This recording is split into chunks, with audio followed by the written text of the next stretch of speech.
එකෙක් අහලා තියෙනවා ඔබ මැසේජ් එකක් දාලා මේ සර් not gate එකට ආදාන ගොඩක් මේ වගේ ගහන්න බැරිද? අය දාහක පොඩ ඇදලා පෙන්නන්න ඒක මරු බං වැඩක් නැහැ කියලා. මෙන්න මෙහෙම ඇදලා එකේ not gate එක. අහලා කියනවා මේකට ගොඩක් ගහන්න බැරිද කියලා. පුළුවන් ගොඩක් ගහන්න වෙන මොනවා හරි නා. නේ බං මේක නම් මෙහෙම ගහන්න බෑ මේක පට්ට වැරදි. නේ බං not gate එකක් කියලා කියන්නේ ආදාන එක ප්‍රතිදාන එක. නේද? කොහොම ගන්න පුළුවන් ඒවා තියෙනවා නේ බං. ඒ කියන්නේ ඔයාලා දන්නවා. මොනවාද? and gate එක ආදාන ගොඩක් පැවතිය හැක ප්‍රතිදාන එකයි. හැබැයි ඉතින් ඔය එක එක ගොඩක් දැම්මට අවසාන එක ප්‍රතිදානයයි තමයි මං ඉන්නේ හැම එකේම. මතකයිනේ? එල ඔය කියන්නේ. හරි. මැසේජ් දාන්න එපා. හරි. අපි දන්නවා ඔයගොල්ලන්ගේ ආදාන ප්‍රතිදාන එක. මේකෙත් එහෙමයි. ඕ ගේට් එකට ආදාන ගොඩක් තියෙන්න පුළුවන් හැබැයි ප්‍රතිදාන එකයි. නේද? ඒ වගේත් එහෙම තමයි.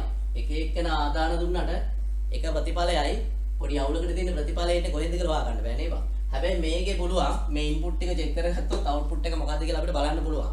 මෙහෙම එකක් නැහැ කොහෙවත්. not gate එක කියන්නේ ආදාන එකයි ප්‍රතිදාන එකයි. and එක o එක XOR එක නේද? NAND එක no එක ආදාන ගොඩයි හැබැයි ප්‍රතිඵල එකයි ඈ.